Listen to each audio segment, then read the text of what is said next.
So let us begin with Simeon Barber talking about prospecting. Thank you very much. So I guess I've been told. I hope you had a good lunch and you're in good spirits. So I'm going to continue where James Carpenter left off before lunch, talking about prospect. Just to mention, I'm talking on behalf of a whole industrial consortium. So I'm quite privileged to do that, and any errors and misrepresentations I make are my own. Sorry in advance. So fortunately, I've got loads of slides, not much time, but a lot has been said already. So how do we summarise what we knew about the moon after the Apollo era? I guess there's a sentence somewhere in the back of the Lunar source book that said the moon was an essentially anhydrous body. So fine, I understood that. Even though there actually were lots of volatiles released from return samples, but they weren't in particularly large quantities. Maybe that's not surprising given that we largely sampled equatorial regions. More recently, of course, and we've heard from Paul and others this morning, there's quite a lot of evidence to suggest that the volatile population, certainly near the poles, in colder regions, is much higher in quantity than we were previously expecting. And also advances in terrestrial laboratory sample analysis on that existing data set of techniques have improved. We've been able to find volatiles in relatively high concentrations within those return samples.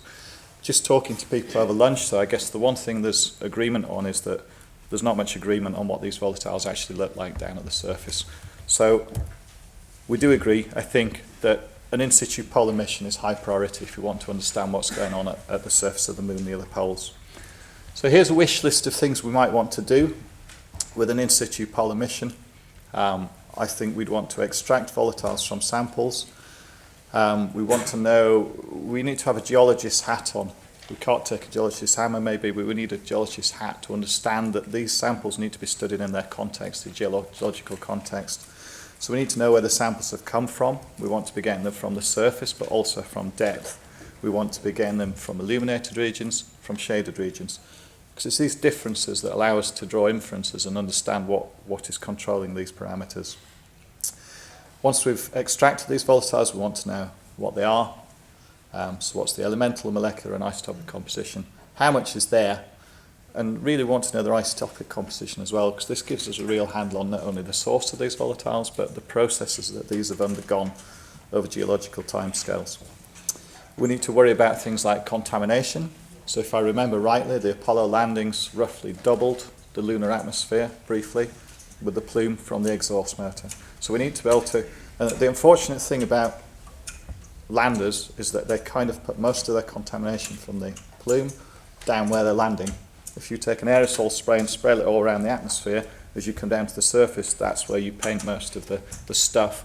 And that stuff actually looks very much like the stuff we want to analyse that's indigenous to the moon. You need to be able to recognise that. And ideally, we'd like to try and do some demonstration of extractions that are relevant to in situ resource utilisation while we're there. So ESA is working in collaboration with Russia. Russia has resurrected its lunar exploration programme from where it left off in the 70s with Lunar 24, and of course they're carrying on with Lunar 25. There's just been a little bit of a pause. Lunar 27 is what I'm really talking about here. This is where Prospect would hopefully be deployed. 2020, 21, that kind of time frame. I understand there are discussions. The great thing about programs is you can kind of plan incrementally. It would be great to be involved in a program where we can build something and then improve it and get better and better at this as time goes on. We shall see. So what is Prospect? Essentially, it comprises a drill. So Lunar 27 is a 2-metre high lander, so it's quite a big lunar lander. The drill box that you see there, the central structure in grey, is about 2 metres tall, so that gives you an idea of scale. And if we zoom in on that top left, you'll see that underneath the drill there's a carousel containing a number of ovens, and if we zoom in further, the idea is that we have some little optical windows in these ovens. These ovens are 5 millimetres high, 3 millimetres wide. So by the time you get down to the size of samples we're looking at, they're pretty small. But we should be able to analyse samples that have been extracted by the drill. We get the volatiles out of there, we pass them into a pair of mass spectrometers, we work out what's there, how much, where did it come from by virtue of its isotopic composition. We're aiming for a depth of 2 metres or over 1.2 metres, so that, in this top region where we believe there'll be interesting information to be found. We also have to deliver in, samples to the Russian payload as well. So this drill serves both ESA and Russia's interests, and the significance of that I'll mention in just a moment. Don't worry too much about this slide, it's quite complicated. However, this is just to say that what we're intending to put on the surface of the moon is a chemical analysis laboratory. So it's the kind of machine that isotope geochemists on Earth might use to study a meteorite or a returned Apollo sample. So this instrument, you don't just turn it on, press a button and it goes and gives you the answer. You have to decide which experiment you'd like to do today. You can then program that experiment, you can run it on the surface of the moon, and you can get the data back, analyse the data. So it comprises 2 mass spectrometers. The first one will tell you what a sample contains in terms of its volatile constituents. So what's the chemical identity, what quantities. We then do some purification of the mixture of gases we're likely to evolve by heating up lunar samples. And we pass that into a second mass spectrometer which will give us its isotopic composition. These are exactly the kind of experiments that have been done on returned lunar samples. They've been done on geological samples since 1950s at least. And what we do is we take a reference material with us to the moon, we analyse that reference material on the moon, and we compare the differences between reference material and the samples in order to get highly precise differences in isotopic compositions. And this is what allows us to basically generate data on the moon that we can compare with the meteorite analysis dataset we've got on Earth. So I mentioned we're going to, the way to extract volatiles from a sample is to do it by heating. If you look in the literature, different volatiles will be evolved at different temperatures. So we're going to heat things in a stepped way, and therefore the more volatile species are evolved first, and then as you get hotter and hotter, you release progressively different species from your sample. And this gives you information about, for example, water, whether it's loosely bound water, whether it's chemically bound water, or whatever. These are the kind of heating ramps we might employ when we're trying to release volatiles. So the red trace, the low trace is a stepped heating, which is something you do if you're looking at isotopic composition. The steady heating ramp, the constant gradient there, is something that Everett Gibson and colleagues did in the States on returned Apollo samples. So there's a huge data set there that we can compare the results we get from Prospect with, and that will kind of add value, I suppose, to what we're trying to do. There are lots of challenges in operating a complex instrument on the surface of the moon. The thermal environment, we're all aware, it's pretty cold at the South Pole, especially if you're in a shaded region. It can be 30 Kelvin or so. What's perhaps not so obvious is that the moment you land a lander there, you alter the thermal environment. And some analysis done by Airbus for us in an earlier study showed that essentially heat will reflect from the lander. And so if you've got the sun and you've got the lander here, then you'll have a general temperature around, the kind of general ambient regolith temperature. But as the sun comes onto the lander and reflects, you'll heat up the regolith in front of you. This may then release volatiles, which start flying around. Behind the lander, in the shade that you've created, temperatures will plummet. And so you create a very unique environment on the surface. And you need to understand what's happening on the moon and what's happening on the moon because you're there. And the two things are slightly different. We need to bear in mind that if we extract a sample and hold it up in the air and it goes into sunlight, suddenly it's going to start heating up and losing volatiles. We're very careful to make sure that we preserve volatiles when the samples we extract so that we haven't lost them, we don't get an artificially low reading. We also don't really know what the regolith looks like that we're going to be drilling into, which is a bit of an issue. Bottom right, this is the same Lunar Highland soil simulant obtained from 2 sources. So one was a commercial company, one was USGS, treated in the same way, frozen with water added. Our Italian colleagues drilled holes into 2 samples. They took the drill out, and on one case the hole collapsed, and on the other the hole stayed intact. So if we can't even get consistent analogues on Earth, it's going to be quite difficult to predict what's going to happen when we start drilling lunar regolith for real. Also, we're not quite sure, is water present in these samples in ppm levels or percent levels? So that means an analytical challenge for our mass spectrometers. The way we'll approach this is basically to collaboratively develop an integrated package. This is not a drill and an instrument team. This is a drill and instrument team together, solving problems the best way we can solve them.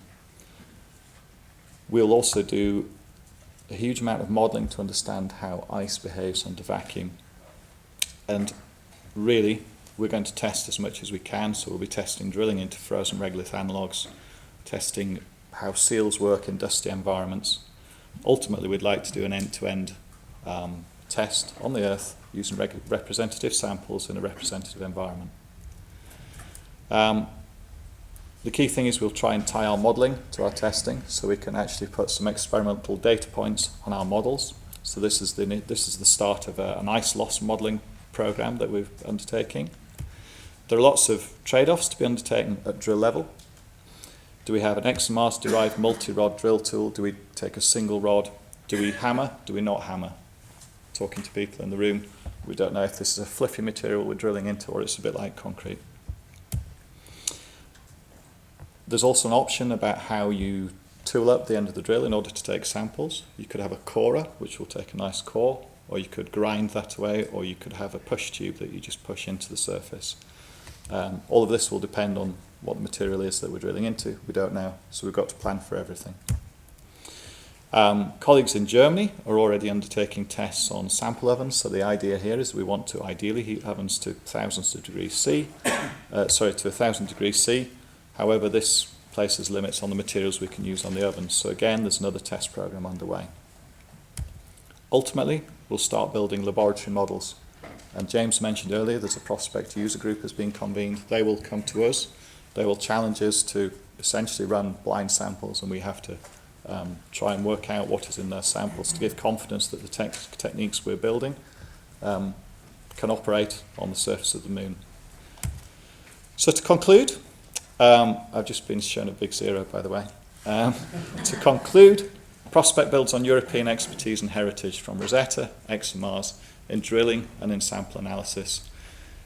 We aim to get ground truth for these remote data sets. So everybody who's flown an instrument orbiting the moon who really wants to know what that correlates to down on the surface, we hope to be able to give some kind of answer. We also think the knowledge gained on volatile speciation and distribution and abundance will inform the potential availability of those volatiles for in-situ resource utilisation for the future, which I hope will be of interest to everybody who's spoken earlier. I should just leave my acknowledgement slide there and just mention that this is led by Finmeccanica in Italy. Thank you very much.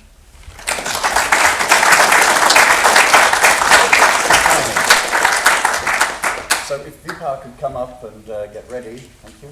And we have time for a couple of questions. The mic, yes.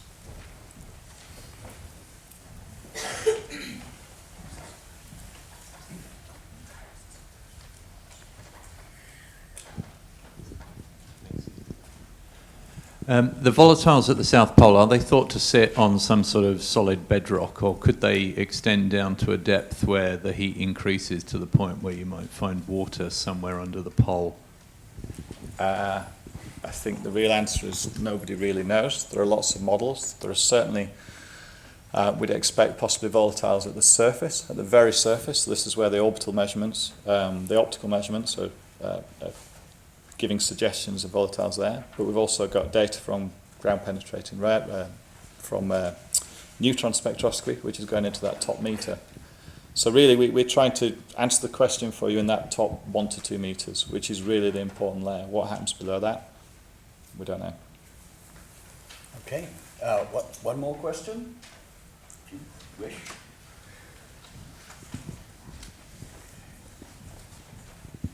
Democracy is the answer. Absolutely.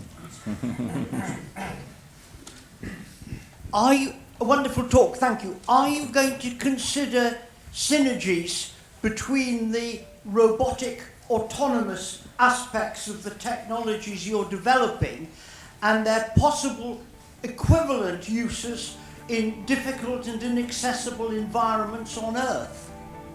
Absolutely. We have a record of trying to use these techniques on Earth. And yeah, the good thing about developing things for space is that they do find use on Earth as well. Okay, now we must thank Simeon again and get